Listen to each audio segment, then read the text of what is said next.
that question. Yeah. So what do you want to talk about? Are there any questions? Maybe we start with questions. Oh, that'd be wonderful.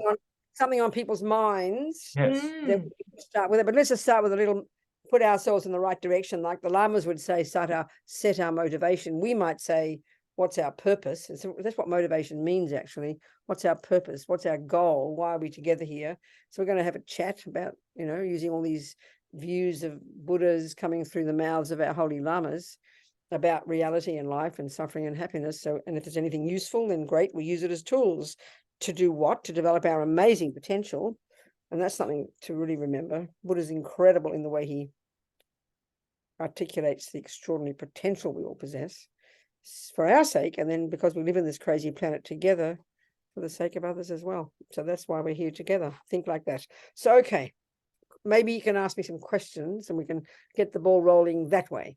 And can we make a quick mandala offering in English, please? Yes, there it is, done. Do it quickly. Thank you. Go on.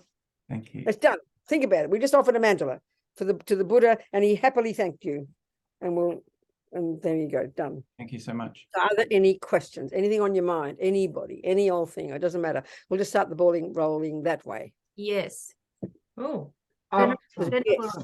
Okay, good on you. Okay, Rosie, go on. Hello. What is it? I was just thinking when I open a newspaper or hear the news or just generally listening to people speaking, we seem to be swamped by a deluge of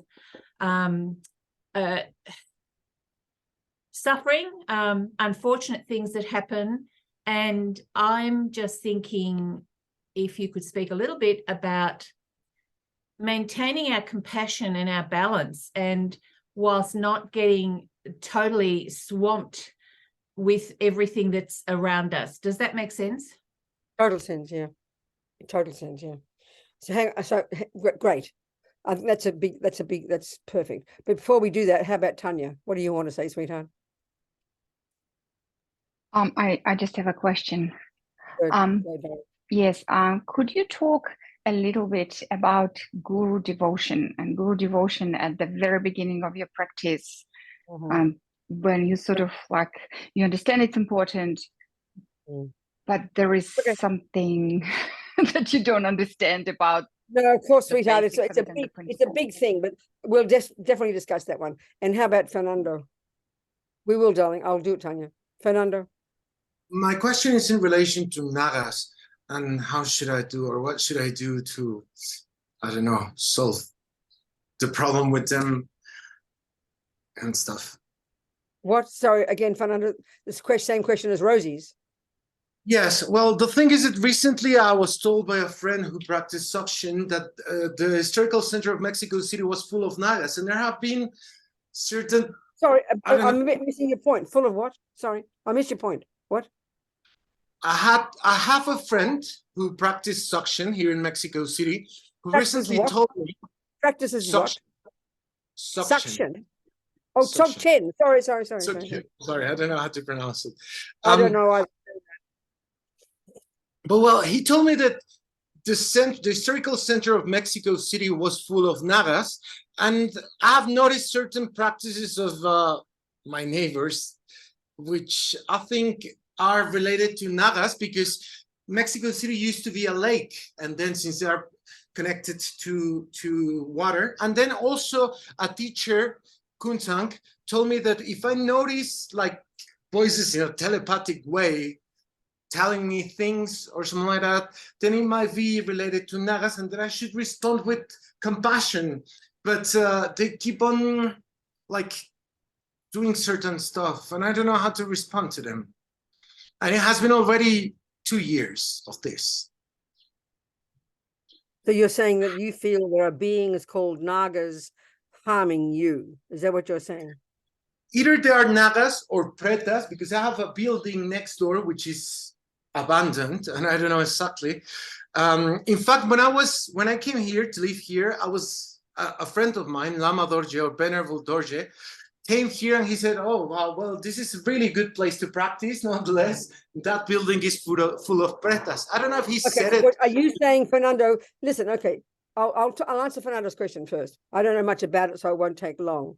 So Fernando, the first point is to try and understand, if we have this Tibetan Buddhist approach, the Buddhist approach, then the universe is full. I mean, we see a few 7 billion humans, but think of how many mosquitoes there'd be. Then forget about that. Imagine how many spirits and other disembodied beings there would be.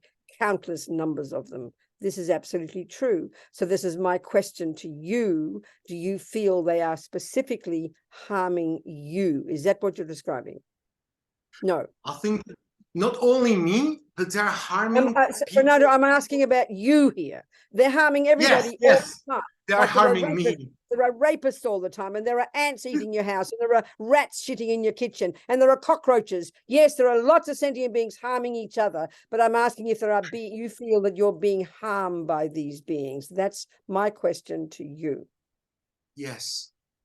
You feel that? Okay. Well, I would Yes. suggest you immediately email Kopan Monastery, puja@kopanmonastery.org, and you request Venerable Tsoksang to check with the lamas if that is true, and if so, to please advise what pujas you should do and Kopan should do to help solve the problem. Thank you very much. Venerable who?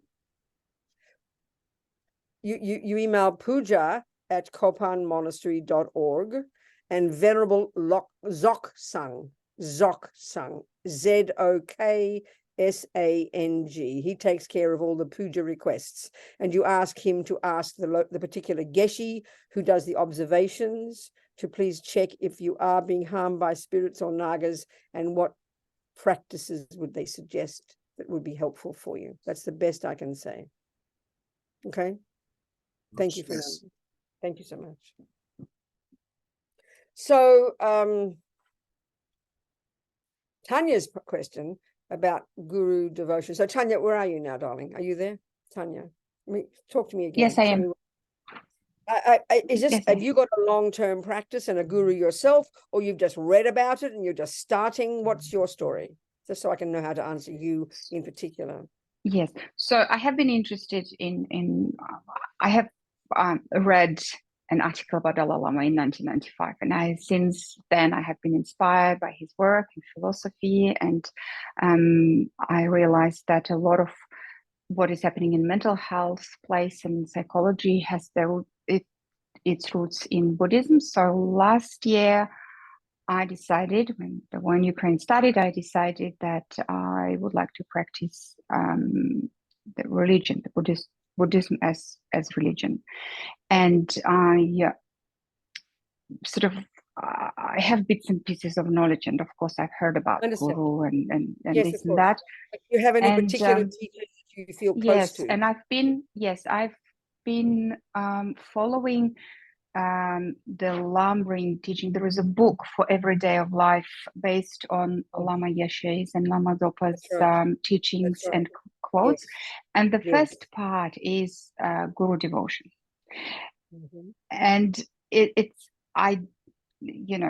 is some inner work that I need to do. Tanya. It's okay. I understand. Yeah. So, sweetheart, you haven't yet felt a connection with any particular teachers. That's my particular question to you. In your years, no, you don't. There's no particular teacher you feel close to.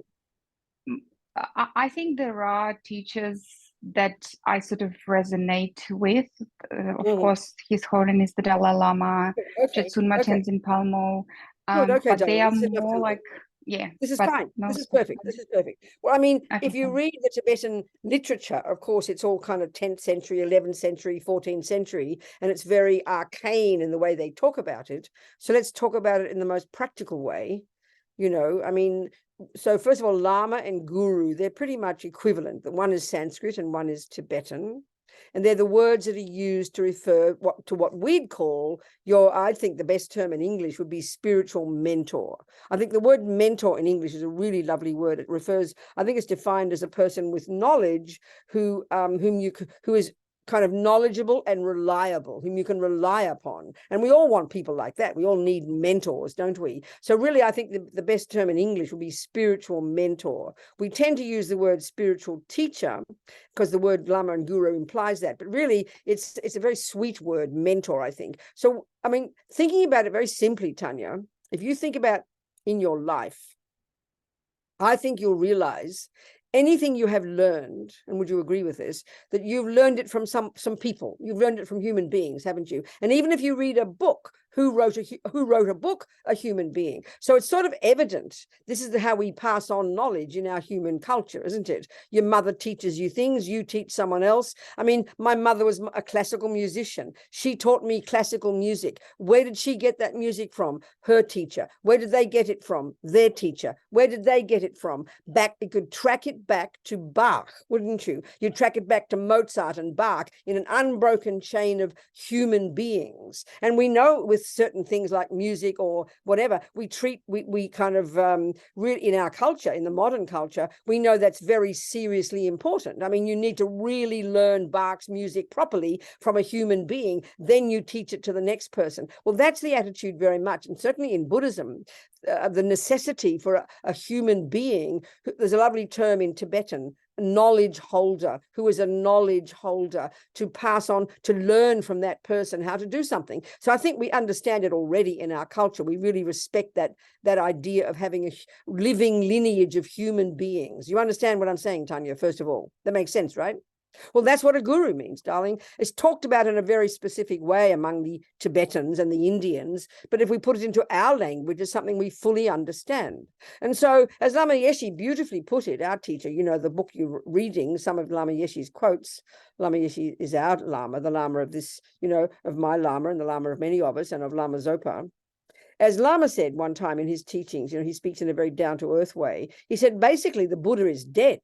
So the Four Noble Truths and all the teachings will only become real for us when we hear it from the mouth of a human being in front of us. And that's the Lama, that's the Guru, that's the spiritual mentor. It's obvious, it's reasonable. Bach is dead. I relied upon my mother to show me that music. So that's the idea of a spiritual teacher. And it makes complete sense, you know. So the attitude towards it then, you know, I mean, it's in the first part of the teachings, because according to our lineage Lama Tsongkhapa in the 14th century, he always put it first in this stages of practice. He said, you can't get far if you don't have a good teacher. And that makes sense. I mean, if you decide you want to play tennis, your first most important job is to find the right tennis coach. If you go and find a dumb tennis coach and you learn for 2 years and it's all wrong, you'll be in trouble. So it's in that sense that it's important at the beginning. But of course, for most of us, we won't find our teacher necessarily at the beginning. So that implies before, you know, if you are going to practice, then check up at least that the teachers you're reading are valid. So if you like the Dalai Lama, I think you can find much certainty that he's a pretty valid teacher. So hang around him, listen to his teachings, study people who study with him. You're doing the right thing doing that. And as you develop your practice, Tanya, and if you decide this is your path, then you will connect with people in a very organic way. So keep your heart open, and then you know the different people, and you check up, and eventually you will develop a relationship with this spiritual mentor. It's a very natural, organic thing. Do you understand? That's really the way to say it. What do you think, Tanya? Yes, thank you very much. I understand that. It's very clear to me. Can I ask a follow-up question? Of course, yes. So, in that particular book, in Lama Zopa's teachings, my question is: so the Guru devotion, and you should not question, and you should accept. And I understand that it's when you make a commitment to a teacher, you accept everything they do and follow what they say. How do I? What is the mental state, and what is the attitude to sort of question and explore respectfully? I understand.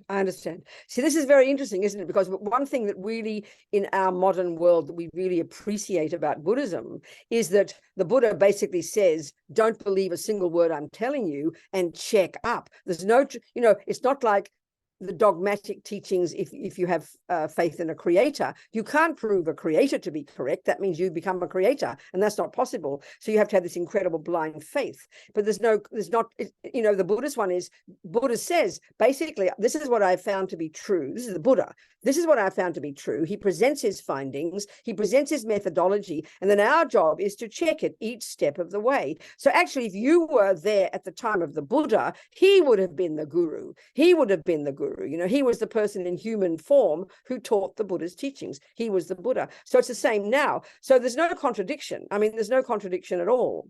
If you know, if you have real confidence in the Buddha's teachings, you've checked it, you've thought about it, you've read the teachings, and then you practice, you listen and you analyze and you check and you debate all the teachings. So the person you have as your teacher, I mean, it sounds very fundamentalist the way they say it in the Tibetan Buddhist style. It's very arcane. It's very medieval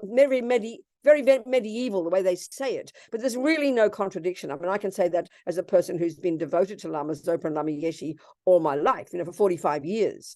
So I've got the same approach to Buddhism. I'm going to check everything to prove it to be true. But when you check these teachers, and I think it will be the same for tennis. It will be the same for music, you know, that if you really rely upon that teacher as a living example of those teachings, and they say this is this and this is that, they're not asking you to, this is the point, they're not asking you to swallow it whole and not analyze it, but they're saying this is how it is. So then you go away and you work with it and you prove it to yourself. So it's really not a contradiction at all. And it's not like this scary idea that you've got to jump. If the guru says jump over the cliff, you've got to jump over the cliff. People have these very superstitious ideas in the West, you know. It's not like that. It's very organic. So, and the other thing, the more practical point really is this.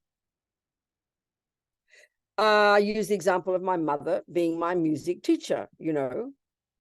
I mean, I relied upon my mother. I trusted when she was teaching me singing, and we would spend Saturdays, all my sisters would go to the football to see the Sydney Swans. Well, actually, it was South Melbourne Swans then. But I'd stay home and learn singing from my mum, you know, because she's a musician. And she would be the teacher. She was the teacher and I was a disciple. And she'd be telling me what to do exactly. Do it this way. Do it this way. I didn't go, what are you talking about, Mum? How do you know? I didn't argue with her. I wanted her to tell me how to do it because I trusted her. That's the way it is with the teacher. But then, you know, if there's something I couldn't do, like she told me to sing two scales, two octaves above middle C, I couldn't do it. I can't do it, Mum. I'll try. It's reasonable. It's very reasonable, you know. It's a very reasonable relationship. I promise you. It's very organic. So it's having, on the one hand, this real confidence in the teacher, and then you have to then work with what they give you to make it your knowledge. And there's no contradiction between those two approaches. In other words, it's not just swallowing it whole without analyzing it. That would be superstition. Are you seeing what I'm saying? I can't hear you. Unmute. Does that make sense? Yes, it makes sense. Thank you very much. Good, darling. Good. Okay, thank you so much. That's very helpful, very practical point. So now we have a couple of questions. There's a question from Janina and then a question from Paul. Okay, so let's now. Janina's saying no. Sorry, it's all right. It's I'm still formulating it, so I'll wait till. Okay, darling, we'll leave it. So let me now discuss Rosie's point, which Yes. is a huge one. This is really a really practical point, and this is what I think. You know, we need to understand the different levels of teachings. So this is the thing, Rosie. So if we take the Lam Rim, and you know, as Tanya's been discussing. And the very first level of practice, and you've just, you know, and you're beginning to think about, because the essence of the very first level of practice is to understand the law of karma, that this is the law that runs the universe. And Buddha's first level of practice, because each stage of practice, there's action points and practice points, you know. So the action point at the very first level is, given that everything I think and do and say sows karmic seeds in my mind that will produce my future happiness and my future suffering, then the action point in the lower scope practice is I'd better control my body and speech and not harm others. Why not, Robina? Because I don't want future suffering. I don't want to be in a war zone. I don't want to be killed, lied to, stolen from, or raped. That's the action point in the very first level of practice. So now you read your newspaper, you open up your Melbourne Age or whatever paper you read, you know, and you're going to read there's a war in Ukraine. You're going to read about some terrorist. You're going to read about all the poor people in the streets of Melbourne. So then, you know, so what's your learning, Rosie? It all depends on where you're at. So if you're trying to apply junior school, first scope, then you got to go, oh my God, I can't believe this. Look at this suffering. And then you go, I wonder why they're suffering. And then you go, well, it must be the law of karma. And then you go, well, thank you for showing me how not to be. And you close the paper and you do your best to live a life of not harming others. Now, if you've gone to the second scope and you now know all about the mind, and you can also then go, well, I wonder what caused that. Look at the anger. Look at all the terrible things that must have caused this. And then you go, thank you for showing me how not to be. And now you work on your mind. And then you get renunciation. So now you get to the great scope and you go, oh my God, look at this suffering. And you have so much compassion. But honey child, you've got to look at your compassion and realize it's based on understanding that every single one of these sentient beings in those war zones and those terrorisms and all the rest are experiencing the fruit of their own actions. And because you know this for yourself, your compassion will be huge for them, because they're out of their own ignorance. They have caused their own suffering, and they are causing themselves, and the harmers are causing themselves unbelievable suffering in the future. So then you'll have incredible compassion, and then you will go, and you know what choice do I have? I better continue to practice compassion, practice renunciation, abide by the laws of karma, give up delusions, so I can be of benefit to others, one step at a time. That's how you apply the lamb rim, and that keeps you sane. But what you're describing is the typical compassion we have. All these poor people suffering. Oh my God, I don't know why they're suffering. Oh, the world is such a terrible place. Oh, and why we suffer when we see suffering, honey child, is because you've still got attachment, and your attachment only wants it to be lovely news. You want to read all about Pollyanna and nice people. And as soon as your attachment doesn't get what it wants, you have a panic attack, and you'll either get angry or depressed. That's why we suffer now when we see suffering. Are we communicating? Rosie? Yes, Rosie, thank you. her Yes, son. that last bit that you said about attachment was the bit that I'd forgotten. There you go. That's the one. That's the key, Rosie, and it's so hard to remember this. Yes. We bodhisattvas, this is what's shocking. Bodhisattvas don't suffer when they see suffering. Their heart breaks with compassion, but instead of panicking and being depressed or confused, it energizes them to have even more compassion, and it energizes their bodhicitta, and they will never give up. If I don't do it, who will? That's the aspect that we miss, and that's huge. But it's why if we forget the lamb rim and that's a hard one, even among Buddhists. We think we suffer because other people are suffering. No, we suffer because we've still got attachment, which is a junkie to have everything to be lovely, and it's quite hard to see that, and it's deeply ingrained. Thank you. That's really clear. Thank you. Okay, doll. So much, and it's a tough one. It's hard to see it. I mean, we should look at this more. We should go, not just for you, but for all of us. We should look into this in more detail, you know, because that's the typical one in our world. This is why people, I mean, I'm sure we even talked about this. So look at the time of COVID, when there was so much suffering, and you look at all those poor nurses and doctors and health workers, who many would be exhausted from the suffering, and many would even kill themselves because they couldn't handle it. This is very shocking, but because we don't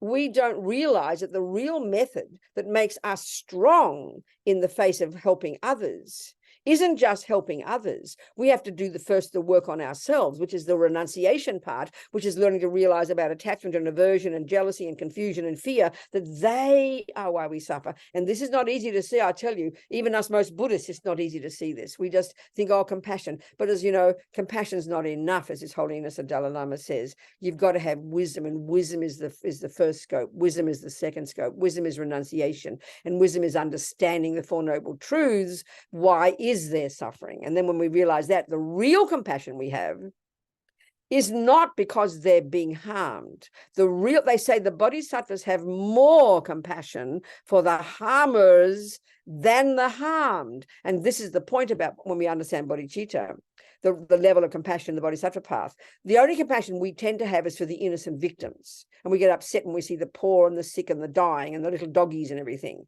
But The real compassion, when we understand karma, is for the harmers, because they are harming themselves and their future suffering is unbearable. That's the really powerful compassion of the Bodhisattvas. But that just demands we have to practice again and again and read the teachings again and again and remind ourselves, because it doesn't come naturally, you know. So, yes, who else was there in had a question in there, Jason? There was a question from Paul. He says, Venerable Robina, I have an increasing observational awareness of the stupid, pointless chatter that goes on constantly during my day. I can't stop or silence it. I jump on board and take the ride, but I'm aware of it. Is that a sign of progress, or just ego telling me I'm developing faster than I actually am? Paul, I just want to get clear that they're talking about the endless conversations in your own head or the outside world. It's an important question. I really thought it was the outside world first, but you're meaning in your own head, right? Yes, Venerable Robina, in my own head, the mindless Yeah. chatter that goes on 24/7. I'm aware that's of it. it now, and Well I can, and I sometimes I even laugh at myself, but No, I that's right. can't. I can't stop it happening. No, that's but it, Paul. I can observe it from a distance. That's it. Well, that's the way to go. You see, this is the thing that's always very shocking for us. I always know that even in the Lamrim, Pabonka Rinpoche talks about when he describes the 9 stages of cultivating single-pointed concentration, and this is in the ancient texts, right? That even success in meditation at the very first of these 9 stages, and most of us won't even have reached the first yet, he says that the sign of success is that we think we're getting worse. And no, Paul, it's because we're noticing. And that is actually, that's the thing that gets us down. But it's marvelous, because this is how our bloody head has been all our lives. And we only notice those endless rubbish chatter when they start to scream and shout. Then we notice, and that's just too late. So the fact that you see it is showing we've got uncontrolled mind. We've never learned concentration. And so the really powerful first step is exactly what you're doing. Observe it from a distance and let the stupid thoughts come and let them go. And as you get better and better at this, you can also be wise, and you can go, well, that's jealousy, that's depression, that's attachment, that's ridiculous. You label the different rubbish thoughts that are chatting away, and you can see how they're causing you suffering. But then, so that is a really excellent practice. You let them come and you let them go, Paul, but you learn at the same time. You learn from them, you understand, and you realize, yeah, this is the uncontrolled mind, sweetheart. Exactly right. But the crucial point is, and this is sometimes very, very hard, if, let's say, something really goes wrong and those conversations in your head become very hurtful and angry and really upset or really arrogant or really proud or really jealous, or really self-loathing, then the tragedy is we hear those thoughts and we believe they're true. And that's the next powerful level of practice, to try and not believe, because when they're deluded thoughts, they're exaggerations, they're distortions, they're over-exaggerating. You know, so it's really crucial not to take them, not to believe them. And this is where we can go crazy, because sometimes we believe every word that our head is saying, and that's really tragic. You understand, Paul? Yes, I do. That's gold. Good. Thank you very much. Good, thank you. Who else is there, Jason? Janina, you got your question clear, sweetheart? Give it a go. Come on, just give it a go. We can chat. We can discuss. Come on. It's just around. So I'm sort of, have moved into working as a counsellor now, and just really, and have embraced since I found you, embraced the Buddhist sort of psychological model and the learnings and the teachings, and they make so much sense to me.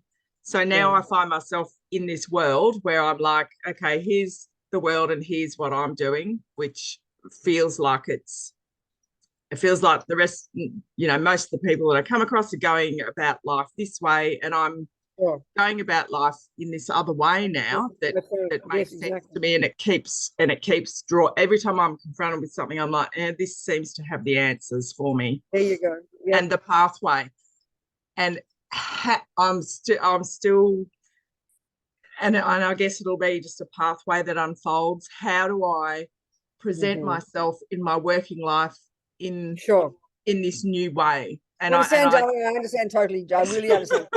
I don't think there's any one answer. No, I know, it's a really perfect point. It's a really perfect point.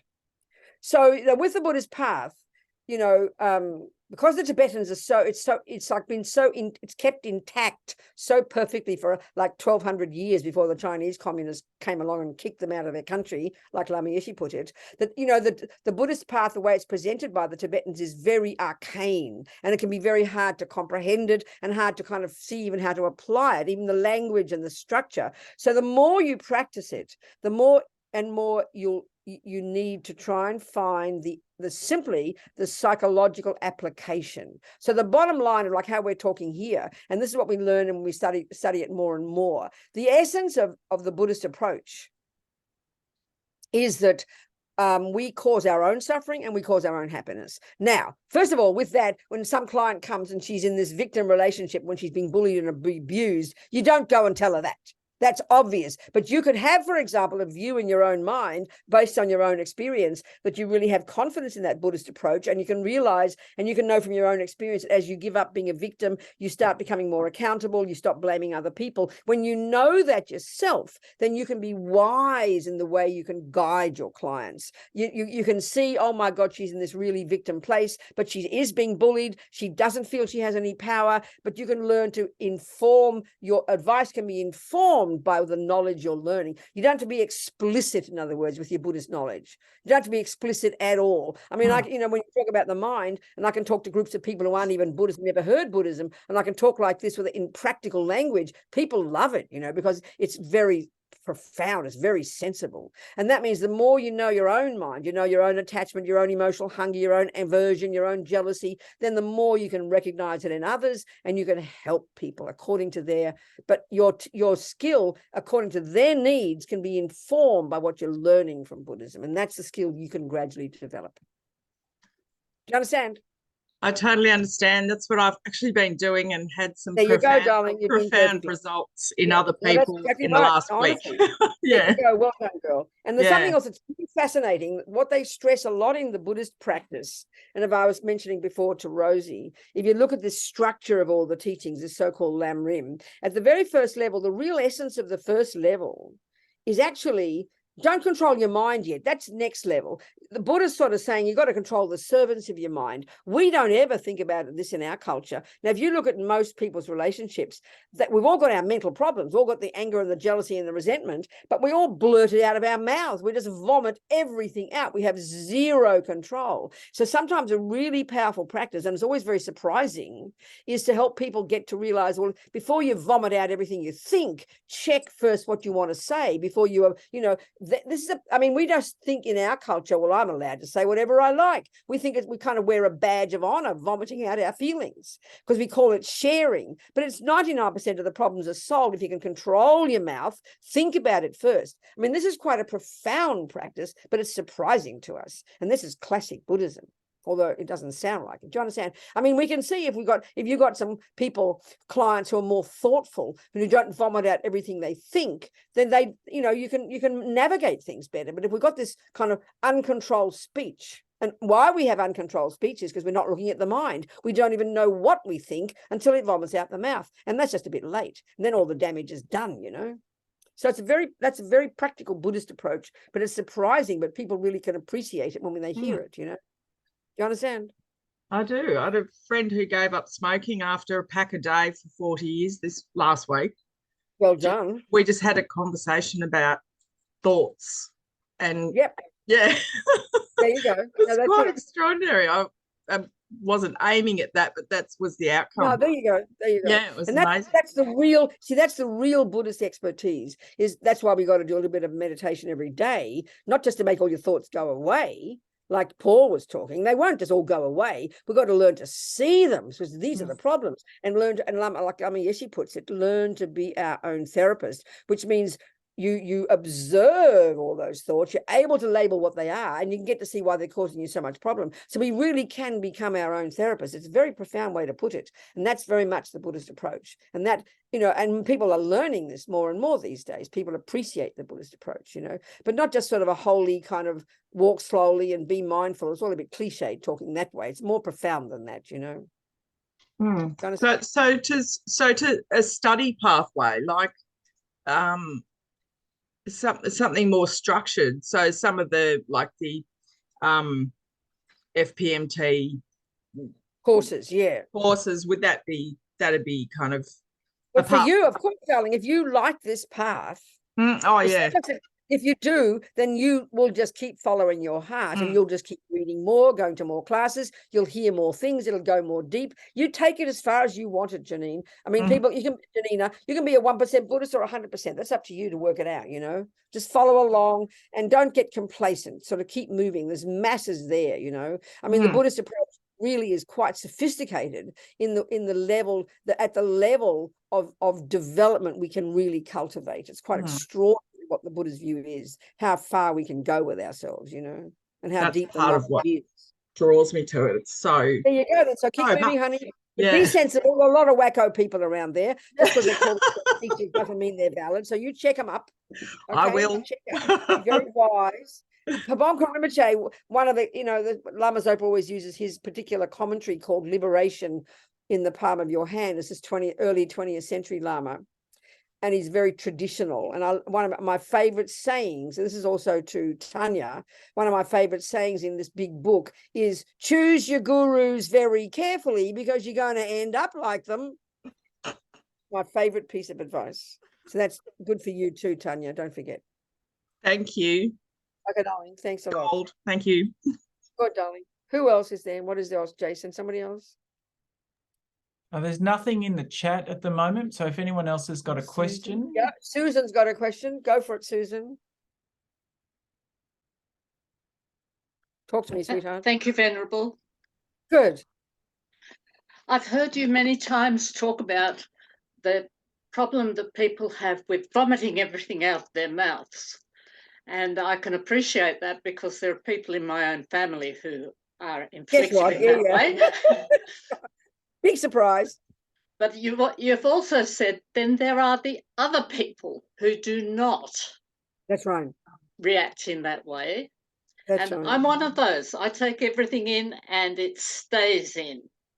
Okay. I wonder if you have a few comments to say about Absolutely, that. Susan. No, that's a really good question. Thank you so much. So, I think this is true, isn't it? We can see there's the two extremes. Like I see this in my family. I always joke about it. There were 7 siblings, now one Jan died, so 6 of us. That as kids, we'd all had our own natures, and so most of us are fairly volatile, but some aren't. And so there are some who, I'm a classic one. Whatever I felt, it was out the mouth in 1 second, and others would be the exact opposite, hold it in, and then they'd be worried about what people are doing and worried if daddy came home late, what would he do if he found this, and then she'd worried about everything, trying to manage everything, because they couldn't stand upsetting the apple cart. Are you a bit like that? You don't want the apple cart to be upset? Absolutely. So you keep it and you try to, and that's just wonderful. That means you've got a kind nature. It means you've got a patient nature, Susan, which is really good, really good. But I think the trouble is in our culture, and now we're changing. You see, because we've not had many techniques that are now very prevalent in good therapy, to not just express what we think, but we don't even know what we think because we've not had internal techniques. We've had not just religion, we've had lots of religion. I was a Catholic and I love saying my prayers and going to mass, but I didn't learn specifically how to notice what I was thinking. So our trouble is if you're a person like you've got a nice nature, you don't vomit out, but because you also don't know what you're thinking, therefore it's going to build up and it'll become depression or anxiety. Yep.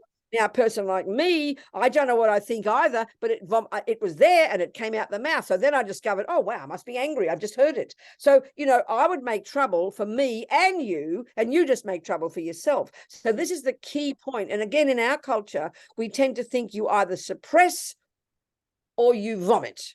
There are only 2 options, which is what I'm saying. But no, this is the skill we have to learn. And it's not as if Buddha invented this, but the Buddhist, it's the real expertise in Buddhist psychology, which is where the whole concept of these mindfulness meditations have come from. And we misunderstand them. We often think we're trying to meditate to make all the thoughts go away, because like Paul says, he can't help stop hearing all the chatter. But no, it's not to make the thoughts go away. Eventually, we will learn to work with them, but it's to notice what's happening in our mind. And then this is the point, Susan. So for example, let's say you know, you've got a husband and I've got a husband. We both come downstairs and we're at the sink and hubby's slurping his coffee. So you will be polite about it, but you might be feeling annoyed, but you won't notice it. You'll just suppress it. And then one day you wonder why you're feeling really anxiety, a lot of anxiety, because you're you see, we've got attachment, which is this primordial emotional hunger in all of us, that only wants everything to be lovely. So your attachment only wants to have a lovely sound coming out of your hubby's mouth. And you also don't, and therefore your attachment will be upset, which is called aversion, when he slurps his coffee, but you don't notice the aversion. That's the meeting point of when anxiety begins. Now, in my case, I want attachment to everything to be lovely as well. And then when hubby slurps his coffee, I'll shout at him.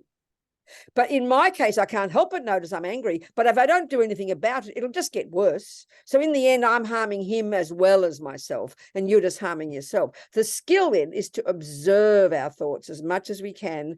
And this is the real skill, as and when they come. And then the real one is to be able to identify what the thoughts are and then to argue with them.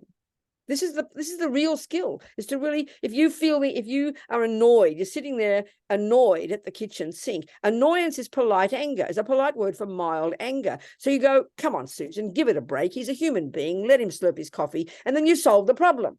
Yes. Do you see what I'm trying to say? You don't suppress it, but you still zip your lip. So we've got to learn to zip the lip, but not suppress, but to be articulate in the mind about what's happening, to hear the thoughts, to identify what's going on, and then to have conversations with ourselves so we can solve the problem. Are we communicating? Definitely are. Thank you so much. Good. This is everybody's job, you know. Yes. And the danger with people like you is the danger. The good side is you don't harm others, which is marvelous. So don't ever think that's not good. That's fantastic, Susan. Having a peaceful nature is so good. But the Buddha's approach is we've all got attachment, and this primordial attachment is really just this emotional hunger every second that always wants everything to be lovely. It can't cope with problems. So the minute you don't get what your attachment wants, it's internal. Aversion is there, but then it becomes agitated and it builds up as anxiety, or could even build up as depression. Yes. Do you understand? Yes, I do. The thing with people like me is that we get depressed and we hold everything in until one day it explodes, and then the whole world is in ruin. Yes. And we not only ruin our own lives then, but we harm others. That's when we harm others. That's it, darling. We can't contain it anymore. Yeah, no, that's the one. So that's where I wouldn't contain it for even 1 minute. You might contain it for 5 years. So I would do the harm after 1 minute. So in the end, it's the skill. The Buddhist approach is the skill to listen. I mean, this sounds so corny. Buddha really is a cognitive therapist. I promise you. It's learning to hear ever more clearly the thoughts that are going on, 1,000 thoughts a second. It really takes time because we're so addicted to looking at the outside world. We don't pay attention to our thoughts until you go crazy, you know, or until you just shout. So it's the skill is to hear the thoughts and slowly learn to be, it's like be your own friend, talk yourself through the problem, but you don't wait till you want to kill yourself before you talk yourself through the problem. We've got to do it as soon as it arises, when it's small, so we can nip it in the bud. That's really the good way to put it. And that's real day-to-day practice, Susan. It's very dynamic, but it takes time. Thank you. You understand? Yes, I do indeed. Good. Thank you. Good, Susan. Well done, girl. Thank you so much. Hello, Catherine Barley. Good to see you, darling. Good morning. Good to see you too, yes. Robina. Yes. I hope I can get this question out concisely because it's difficult for me to even grasp, but it's been with me for a few days in relation to compassion. Mm-hmm. And I had just for an example, a few days ago, someone I've recently been in a relationship with for some years. We've broken up some months ago. We're on total no contact. I can't stop going over the things, a lot of aspects, but I grasped this, what seemed to me was really genuine and deep compassion for him, because he really is suffering in many ways. And I've known that for a long time, but I reached the point where I know that there's nothing I could do about that. Okay. But it was like I really, really felt this depth of compassion, and then it was gone. The compassion or the relationship was gone? The compassion was gone. Oh, no, the compassion. No, the relationship. I haven't seen him for a while. So what do you mean? So it's really not. So it's not about the narrative in the relationship. It's about I'm just using that as an example because there's probably other humans I have this for as well, where I feel I don't even know whether feel. This is part of the question. Is feel compassion even the right? I understand. So tell me what you think it means. Then I'll tell you what the Buddhist approach is. What do you mean by when you say feel compassion? Well, I'm trying to evaluate the difference between compassion and empathy. Well, I don't know. See, the Buddhist one, there might be that in modern psychology, but from this perspective that I'm discussing, there is no difference. So I'll tell you the Buddhist approach. Compassion is this, you see someone suffering, speak very simply, you see someone suffering and your heart reaches out and you wish they didn't. Oh, and then the next would be, what can I do to help? That's really compassion. But the key point is suffering is at many levels. You've got the little pussycat that's being kicked. Then you've got the person who's mentally suffering, neurotic, up and down like a yo-yo, maybe your ex, I don't know, that kind of suffering. That's mental suffering, which is ordinary day-to-day mental suffering, jealousy, depression, low self-esteem, blah, blah, blah. That's really deep suffering. And then you've even got the suffering of the pedophile who, due to their own obsessive mind, is running around harming others and therefore harming themselves. So there's levels and levels and levels of the ways we all suffer. So I'm assuming the way you're talking about your ex, that it was more to do with, it wasn't an alcoholic, but it was more his mind, his own lack of self-respect, low self-esteem, neurotic, jealous, depressed, that kind of thing. Is that correct? Oh, yes, probably all of the above. Addiction issue. Well, then compassion would be that you can see, and this is the point now, that he was, look at the harm he's doing to himself and look at how he's blind to how he's got the potential actually to change his mind, but he just can't see that he can. Does that make sense? Yes. So that would be compassion. But then now you're telling me the compassion has gone. So tell me what you mean by that. Now you think, well, fuck him, he can suffer. I vacillate. What do you mean? I vacillate from all that goodness of really understanding, empathizing, and having compassion for why he's in. Yeah, sure. Why he's in. Mental malfunction in many ways. Sure. And then the other one. But then my hurt, I think this is the essence of the question. Okay, got it. My hurt raises its head and overpowers.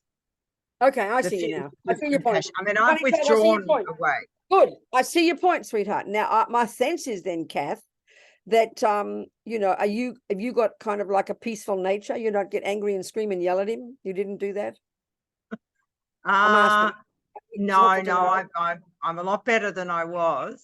Thanks. Okay, I see. That's fine. So then you're hurt. So then, okay, see, this is where the first level of practice is like learning to have compassion for yourself, and don't even go there to have compassion for the other person. When you can sort out yourself and your own hurt and your own resentment and your own unhappiness and the way you've been kind and he hasn't, blah, blah. You've got to know your own stuff first. So I would suggest stop having compassion for him, leave him alone. You've chucked him out now. Let him be. Start really looking into yourself and look at what you can learn about yourself that kept you locked into this ridiculous relationship for so long when you perhaps should have left it earlier. That's what I thought. It's a lot of because look what you're learning. So learn about your own failings. Learn about your own attachment, your own neediness to be loved. Your idea. Oh, I'm sure I can help the guy. I'm not saying it's wrong to help. It's perfect. But learn about your own mind before you start to learn about his. Because all the time in a relationship like that, it's always the other person. Oh, look at the poor guy, he's this and he's that. We tend to talk about them all the time and see their problem. But maybe you got to see whatever it is in you that you're learning about yourself. That's the first level. And then you can really learn, and then you'll have the space to have some valid compassion for him, not based on sentimental or guilt or something. Or because I think I should be, you know. Precisely, darling. Precisely. Because I've completely no contact with him for some time, so I've got past that. So stop thinking help. about him. Well, stop thinking about it, please, and stop thinking how about do his you? problem. That's another. Well, there's another question, and it's not just That's related the to main him. one. Right now, honey, that's the main one. That's the mental battlefield. Kath, that's the main one. You got to stop thinking about him. Think about your own hurt and your own pain, but label. You know, you think about your hurt, you think of the thing that he did to you. Stop that. You got to look at your attachment, which is your emotional hunger for everything to be lovely. And then you look at your anger and your resentment and your hurt because he couldn't fulfill your needs. You've got to look at your own attachment and aversion. That's the bottom line. Because you're suffering.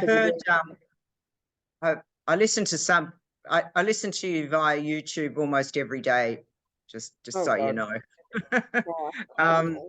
There was something that you said, I've lost my train of thought now.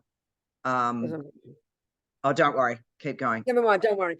So the bottom line, Kath, is this, like we're talking before to Rosie. The wisdom wing, this is this nuts and bolts of the very first level of practice about our body, our speech, and our mind, and clearly about our mind. The bottom line is we're driven by this enormous, deeply instinctive craving for everything to be nice. So Rosie, her attachment when she reads the newspaper, it gets offended when she sees the wars and the violence, and then her aversion will arise, which for her won't turn into anger, but turns into anxiety and worry. So you in your relationship, when your attachment, your neediness to be loved and approved of, join the universe, didn't get what it wanted from him, and you get pissed off and upset, and then you kind of diverted that and didn't look at it properly, and then you start to see his suffering and go on about him. You've got to leave his actions out of it. Remember the action, but then look at what's inside you. Look at your own attachment. Look at your bottomless pit of neediness to be approved of and loved and supported. We've all got it, and it's painful. And then look at your aversion and your upset and your anxiety when it doesn't get what it wants. So, but I think leave him out of it. Start trying to deeply look into your own mind. That really is what compassion for yourself means, you know. Okay, that's brilliant. You've nailed it as always, Venerable. Thank you. I'm so glad. Good, darling. Good, Kath. Keep moving, girl. Thank you. Okay. Rabina? Yes. Rabina? Alison. Talk to me. Yes. How are you? You good? I'm very well. In New York City at 8 p.m. The sky is pleasing. I have a big, lovely tree outside my house. It's very nice. Just getting the light is getting, the sky is getting dark. I'm very happy. Thank you. Awesome. I have a couple of questions, if that's okay. The first one is, I took the 5 lay vows in front of yourself August last year when you were in Melbourne at Noble Park. Yes.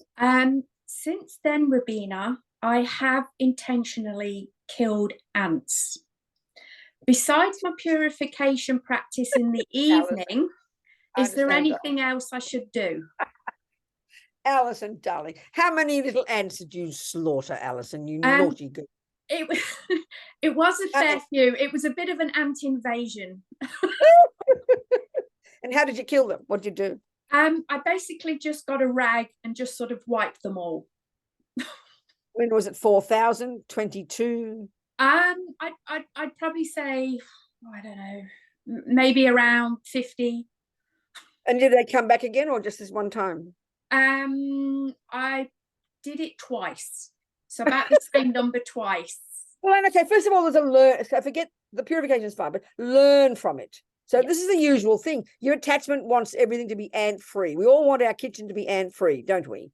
Not to mention cockroach-free, rat-free. So naturally, observe your mind first. Observe how your attachment rose up and you had a panic attack. So it seemed like so many ants. It was 3 or 4, you might have been compassionate. But if you really had learned from this, If you'd really been brave, you would have uh-oh, here we go, ants eating my house, you know, you would have said a few mantras, you would have blown on the ants, and you would have got a rag, and you could have swept them up gently into the broom thing, shovel, and gently thrown them outside. You could have done that, and the end result would have been the same. You'd be ant-free. And you might have killed a couple by accident, but you panicked. So learn about it. Learn about it. And then that's the first approach. And that makes sense what I'm saying, doesn't it? Yes. Yep. It's just out of laziness we don't do that. Kind of 1 and 2 is okay, but 50 is a bit much, you know. So then the other one is, and just learn about your own mind from it. And then of course you do your purification. But what's interesting about the purification practice, and this is not meant to be esoteric, I tell you, we really get the idea of karma, that everything we think and do and say programs our mind, and then everything that happens to us is also the fruit of karma. So if you're very brave enough with your karmic approach, you could think, well, this is interesting, these ants invading my house. Then you when you do your 4 opponent powers, you regret. This is what you do. In relation to regret, you'd go, well, whatever I must have done to these ants, when I invaded their house 54 lives ago, whatever, I regret the harm I must have done them. And then you do the purification, and you have compassion, and then you vow you'll try your best not to do again. Don't be surprised they don't come back, because the purification practice, all 4 steps, each purifies a very specific way that our karma ripens, because whatever arises in front of us is the fruit of our karma, and we can learn to change it. So that's quite powerful. That's the main thing. Learn from it. Try and have compassion next time. Learn about it. Try and keep your house a little bit cleaner, maybe whatever it is that prevents ants coming. Be practical, but also realize if you really do the purification properly, sincerely regretting the harm you must have done to the ants 54 lives ago, sincerely having compassion, not wanting to try and harm them, it'll help you shift your mind, but it'll also change the external dynamic, and the ants will stop coming, because that, for regret, purifies that kind of karma. So that needs a bit of thinking about, but you know, it's not set in stone. Things can change. Okay, so I don't need to take the vows again, Robina, because I've... Well, darling, no, I mean, yeah, of course, killing, you didn't know. You only have to take the vows again if you kill your hubby or your kid, Okay. or your next door neighbor because you're mad at them. Okay. All right. Yeah. Okay.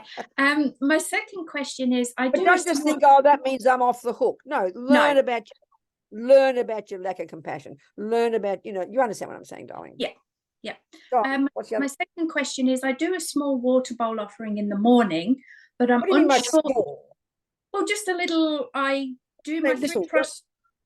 Well, I think I'm doing it correctly, but my question is, while I'm doing my actual water bowls, what should I be thinking and what should I be visualizing? Well, darling, if you got that PDF that I probably would have sent you, and if you haven't got it, why don't you email me and I'll send it to you again, and it shows how to think when you do the water bowl offering. Did you get that PDF? Get a PDF from me? I'd have to have a look, Robina, about in my past. Well, darling, why don't you email me again? Get my email from me, and then we can talk about it. I'll explain to you. Okay. All right, darling. Thank you. Thank you. Thank you, sweetheart. Who else? Jason, is somebody there? It's Kimberly. Who? Hello, it's Kimberly. Hello, Venerable. How are you? Good, darling. Well, I hear a theme going on tonight about compassion, so I'm going to ask my question and risk being judged by everyone. That's you risk that, Kimberly. Come on, I then, know. Be brave. So a lot of my relatives have been dying off, and I'm not fond of some of them, so I haven't been getting involved. But right now I have an aunt, her husband is dying, like right now. And she started messaging me on Facebook. I don't really speak to them. They've done a lot of harm to me. I'm upset with myself. I can't even whip up an ounce of compassion. Like, I don't care. Okay. Good. And I feel terribly. Like, she actually just messaged me. She just messaged and said, "Did you go see Bill?" Now, I mean, if my aunt knew anything about Sorry, me, darling, stop. Don't get ahead. Who is Bill? Her husband. And why does she say, "Did you go to see?" She would know if it's her husband. Exactly. I think I'm being manipulated. No, wait a minute. No, just a second. Because I'm not answering her. So I think hang on a second. Kimberly, wait, sweetheart, wait. So I'm waiting. She lives with Bill, does she? She lives with Bill. Yes, he's in the hospital right now. He's going to die today, tomorrow. Okay. So did she, and she asked you, did you go? So then okay, so she's obviously concerned. She's probably feeling guilty. I have no idea. And why she should ask you if you've been to see Bill. That's her problem. That's okay. Well, I don't care about that. What you've got to look at is your own mind. So how would you like to be in this situation? What do you think you'd like to be? What would I make, don't want to be involved at all. No, that's fine. And you're not involved, but you're not going. But I feel how badly about that. Now, how would you like your mind to be instead of having no, are you happy to have no compassion? No. Okay, good. So you'd No, like no, to no. have compassion. So you'd like to have some Yeah, compassion. I'd like to be able to just like, I haven't been responding to anything she writes to me. Sure. I'd like to Sure. just say, sorry you're losing your husband. I hope he goes peacefully. Right. I would like to do that, And but you then I haven't feel been like a able to do that hypocrite yet. Okay. because I don't really care. No, I understand, darling. But you'd like to be able to care. Yes. Okay, good. So that's all that matters. That's all that matters. So it's sort of like you saying, I want to play tennis, and then you go to pick up your racket for the first time and you hit the ball for the first time. You're being phony, aren't you? You're not playing tennis at all, are you? No, I'm not. But it's a good, but No. you got to start somewhere. But you have to start somewhere, Yeah. don't you? Same here, Yes. darling. Same here, Petal. So you will be the beneficiary of writing that little note.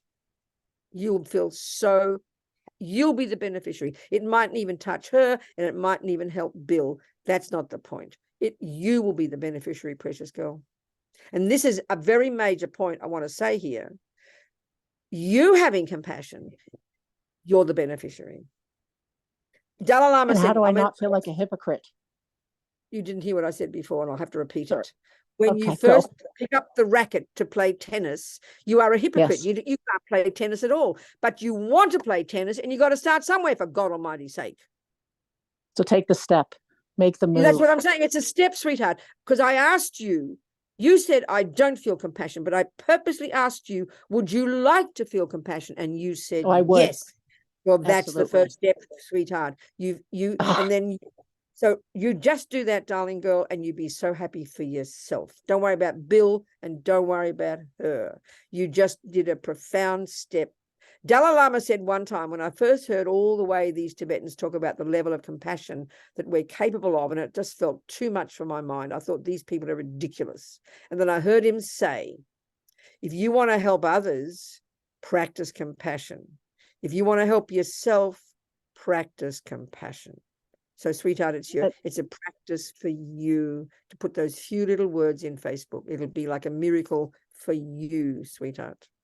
Yes. And I guess that leads to, how can I have compassion for strangers, but not my friends, family, different people that are Because actually. strangers have neither harmed you nor helped you, so we couldn't care less either way.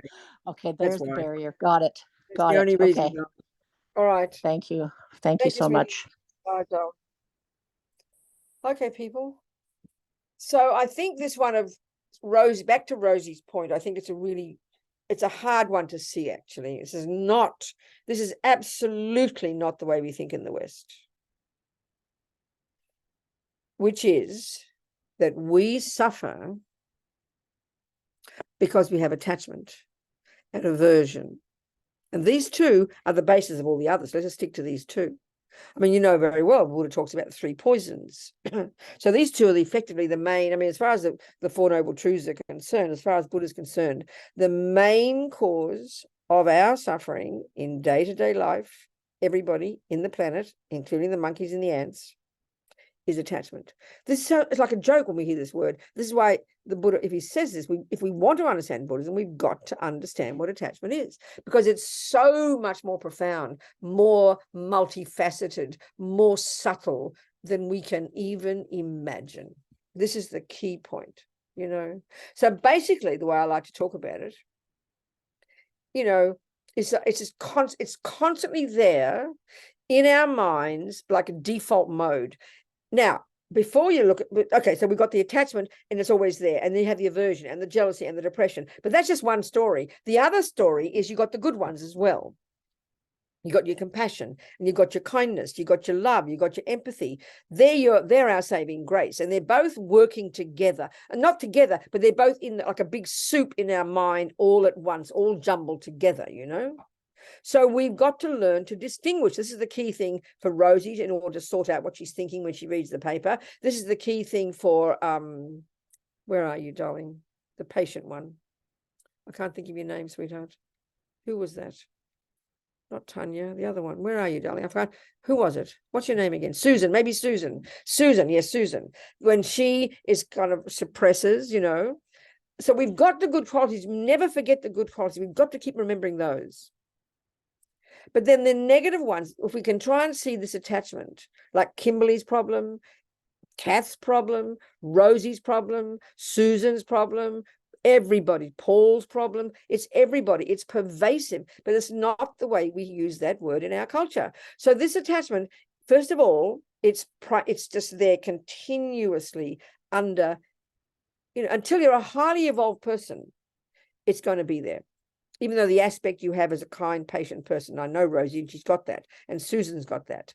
But this attachment is this constant kind of, first of all, it's kind of like, it's just constantly driving everything. And it's basically, the one way to put it here is this kind of hunger, emotional neediness to have everything to be lovely. Attachment only wants the nice things. And when you're really self-centered, then it expresses itself as only wanting what I want. When you're super self-centered, it's really evident, you know. As soon as anything happens that I don't want, what do you think the response is? That's called anger. So anger is the response when attachment doesn't get what it wants. So in Rosie's case and Susan's case, they don't shout and yell, but their anger is more mild. It's called aversion. It's called upset. It's called or frustrated or annoyed or upset. They're the words. That's mild anger. It's the response when attachment doesn't get what it wants. And the fact of the matter is that's 1,000 times a day. When you hear hubby slurping his coffee, when the red light is there when you want the green light, when you read the paper and you see the suffering war in Ukraine, it's a variation of your response. But bottom line is, if you have aversion or anxiety or worry or fear or upset, they're all variations of thwarted attachment. When attachment gets what it wants, and Rosie picks up the paper and she reads all about, you know, the lovely things, she feels happy, and that's wonderful, nothing wrong with that. But her attachment just got what it wanted. And we just don't distinguish that. This is so profound, actually. And so why we suffer when bad things happen, whether it's the red light or the war in Ukraine, is because our attachment didn't get what it wanted. So we get distressed. And then depending on your personality, you shout and yell, or it builds up as depression. And then as Susan says, you know, the straw that breaks a camel's back and you go berserk or something. So, and it's because we don't pay attention. We don't pay attention. And it's hard to see this. I mean, you tell that nurse who went home and killed herself because she was exhausted from the suffering in the hospital. It sounds so cruel and brutal to say she suffered because she had attachment. But this is literally Buddha's point. It's not the analysis we use at all, because we think attachment that doesn't want suffering is normal. We think getting upset when things go wrong is what we call normal. So then we don't factor it in, you know. So this is a huge point to really look carefully and to take responsibility for. It's not to go angry with ourselves, not to be upset with ourselves, but it's just to observe it. So that's why when we practice and we get rid of, like, you know, and this is also the same for Kath's story, you know, as we give up attachment, literally we become more brave in the face of bad things happening. And then when you've got the analysis, when Rosie remembers all her teachings and she's got the analysis, she goes, oh my God, look at all these poor people, not just the victims, but she'll have even more compassion for the Russians who are jumping on the Ukrainians. She'll have more compassion for the rapist. This is really heavy duty, but only when you understand the teachings and the Four Noble Truths will this analysis make sense. Because the real reason they say all the Bodhisattvas and Buddhas have such compassion for all of us, forget emptiness, forget not having compassion, is because our compassion, why they have such compassion for us is because we don't realize that we create our own suffering and our own happiness. We don't realize karma. So when we begin to understand karma, Rosie will see, oh my God, look at these people, look at the harm they've done to themselves. And then she'll get the learning. I must remember to have good, not harm others. Then she has compassion for their minds because they're deluded and angry. And then she'll have even more compassion when they run around dropping bombs on people. But this takes time to think through. It's quite profound. It doesn't come overnight, It's full on, I tell you. So when you have less attachment, you have less anger. Therefore, you have more courage in the face of bad things happening, and therefore you can have space for an analysis of it. And then you'll resolve. I must continue to work on myself and never give up to be of benefit to others, because you realize we're all in the same boat, and you get courage from that, not depressed. But there's masses of inner work we have to do. It's a very internal path, So the first one, like I said to Kath, leave him out of it. Stop having compassion for him. Remember the bad things, yes, but when you remember the bad thing he did, look into your mind and see how that's your attachment not getting what it wants. And that's not being mean to us. This is the source of our pain. And in the case of with you and Kath and your boyfriend, your partner, you have the attachment for him to love you and he doesn't love you. And then you try to help him. And then you sort of thwart your own hurt. You don't look at it. You didn't look at it. So now it's time to look at it, but forget about him. When you're ready, you'll have compassion for him. So compassion for ourselves first. And that means realizing how we cause our own pain because of our attachment, aversion, jealousy, resentment, blah, blah, blah, blah, blah, Okay, people. It's a never-ending, ongoing internal job, being our own therapists. Hope that's making sense, people. Because you see, we don't like to think that we're the cause of our own suffering. It sounds too heavy, but it's a liberation when we can realize it, because it means we can change, because it means we're the cause of our own happiness. That's very interesting. I always mention my friend Sonny in prison. Remember the one I always mentioned, who was on death row 17 years, accused of killing 2 policemen. Her husband was executed. His head burst into flames. She lost her children, like a nightmare, a nightmare, like a nightmare, 1 year after another, in isolation, in a cell, like so heavy. But the way she talked about it was incredible. She said she knew she could change her mind, but she said, I finally realized I couldn't change anything, but they couldn't take my mind from me. And the way she saw that was, she said, I had to learn to take responsibility, meaning for her own anger, for her despair, for her rage, for upset. This is too shocking for words. This is exactly what Buddha's saying. She's not a Buddhist. She's got no religion at all. She sees that she had to take responsibility. In that cell, when she'd been accused of killing 2 policemen and she was innocent, hubby had been executed, she'd lost her kids, her parents had died, she's in isolation, and she said that's what she means by taking responsibility for what's in her own mind. That's exactly what Buddha's saying, and that's pretty incredible. That's incredible. So when you meet her now, she's like 80-something, she's in a wheelchair, hubby just died. She's been out of prison for a while. She's like, you never know she has a problem, because she doesn't moan, she doesn't complain, she doesn't go on. She works with her mind. She's incredible. I have such respect for this woman, Sunny, her name is. She's living in Ireland. So that's pretty heavy duty, and that's the one also based on karma, the view that we created ourselves. She doesn't have that view. She hasn't got a Buddhist view at all. But this is, for me, what underpins this ability to take responsibility for our anger and our jealousy and our hurt, is because we brought ourselves into this life. No one made us. When we have the view that someone else, that I didn't ask to get born, that I was made by a creator, made by mum, made by dad, I'm an innocent victim, then it's very hard to ever be happy. And that's the feeling about victim. Victim, we all victim. We feel it's all done to us. That's what Sunny meant. Terrible things were done to her, but she knew she could take responsibility for what was in her own mind, and therefore to become happy and content and fulfilled. And this is, you don't have to even call this Buddhist, She's not a Buddhist.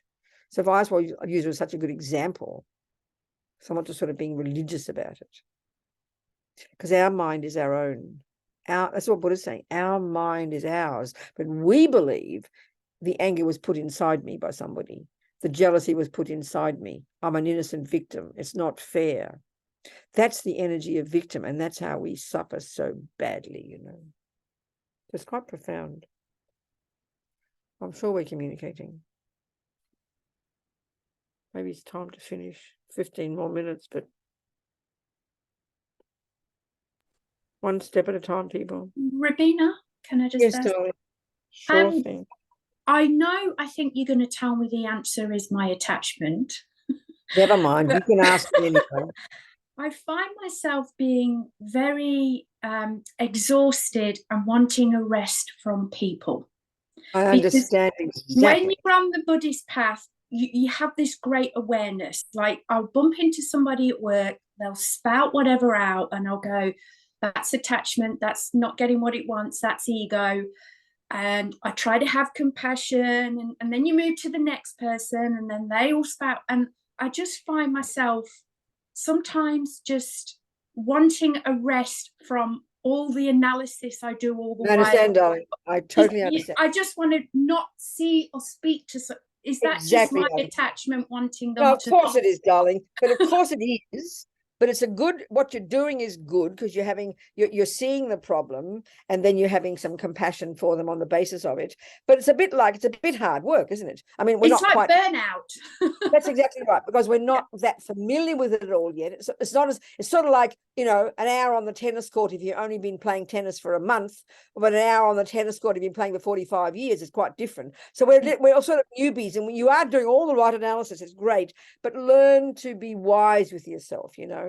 So maybe next time a person comes up, you know, just give them a hug, and I'm happy. I've got to go now. Be wise, you know, and then, but notice it. It's okay. Of course, it's attachment, darling, but that's normal. It's normal. Doing okay. It's all right. And make sure you do get the rest. And that's where the same Kath and her partner, especially if you live with people, you people who live with each other. I don't know how you do it, quite frankly. I mean, you know, even having a visit. I mean, it's like, it's not being selfish. You got to really make sure you do have your own.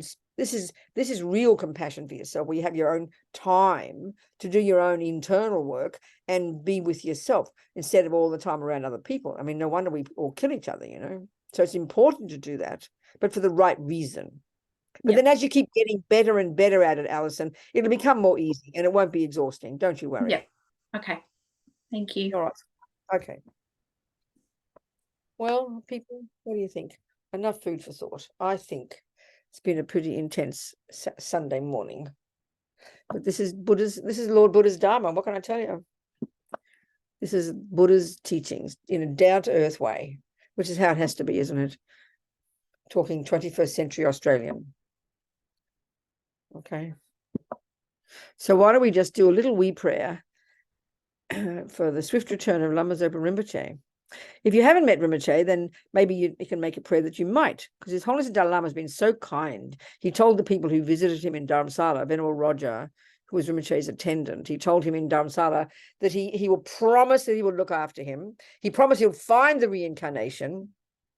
He promised he'd find the reincarnation and he'd look after him. And he even said, because he always tells everybody these days he's going to live for another 10 or 15 years. And he said, I see him about up to here. So already he's telling us, you know, that he's seeing the reincarnation, which is very encouraging. So you make the aspiration if you haven't met Rinpoche before. And if you like, you know, if you like people who, like I'm his student, if you think I'm all right, then, you know, you can think, oh, well, the Lama Zopa must be okay. I mean, don't judge him by me. I'm sorry, but I'm his daughter, okay? Or if you like Jason and maybe Rosie and, you know, Amy, then you think, well, that's all right. They're good product. If you know Peter Giuliano, he's in there somewhere. He's an old student of the Lama. So you think, well, that's good product. Proof of the pudding. Then you can go, okay, I'd like to meet him. Some of you have met him. So we hope he comes back. And recently, even the Dalai Lama, he had a meeting with all the FPMT students in Dharamsala. They offered a long life puja for His Holiness. And about 400 people had a long meeting and he chatted away about his life. But in that meeting, he even said, he had a dream, a lucid dream in which Palin Lama, this wrathful female Buddha, appeared to him and told him he's going to live for 20 to 30 years. Not just 10 or 15. So that means he's going to live till he's about 120, which is pretty incredible. So let's hope he does. That's the Dalai Lama. So meanwhile, let's hope Lama Zopa comes back very soon. Peerless teacher and assembly of the children of the victorious ones. That's all the bodhisattvas. And all the Shravakas and Pratyeka Buddhas. These are just names for different levels of realizations. people with realizations, or Victorious Losang, who's Lama Tsongkhapa, our 14th century lineage Lama, and his two main disciples, the sons, along with all the lineage masters, all the objects of refuge of infinite lands, please bestow the virtue and goodness of accomplishing this prayer, this aspiration, this wish, here and now. Holding and spreading Buddha's precious and complete teachings, that when they do these prayers, they like to put the name of the Lama. So Tub is one of the words for the, Shakyamuni, and Ten means teaching. So this is Lama Zopa's name. And then further down, Zopa. Holding and spreading the Muni's precious and complete teachings through explanation and practice, you wore the armor of patience that is never discouraged. Incomparable Venerable Guru, to you I make request. While striving single-pointedly for the sake of the victorious one's teachings, the sole gateway through which all benefit and happiness emerge, and for mother living beings, you suddenly departed to peace. Such a great loss.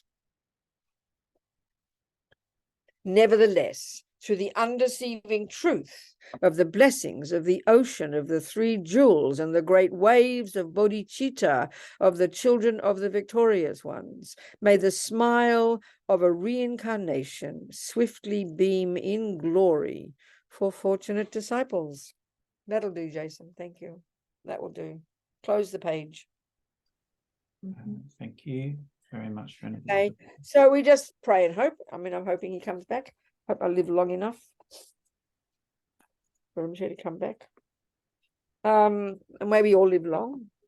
Yeah, make the most of our life every single minute, every single day. For you guys, it's Sunday morning in Australia, so make the most of the rest of the day.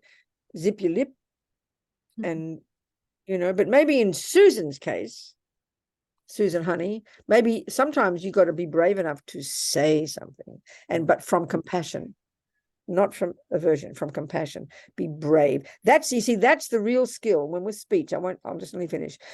Usually, sometimes, Susan, the reason we don't speak is also ego, in the same way that I would speak because of ego, because I vomited out. And so because, you're a nice person, but out of fear of being criticized or fear of upsetting the apple cart. So if you can speak with courage, that would be a good practice for you. And if I can be silent with courage, that's a good practice for me.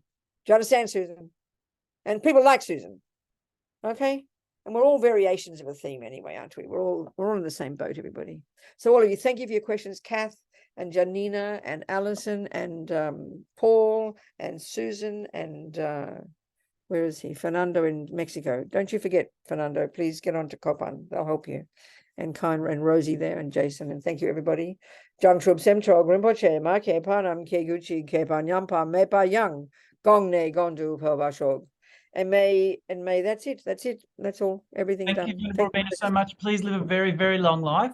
I'll do my best to defy death. Yes. Thank you. All right.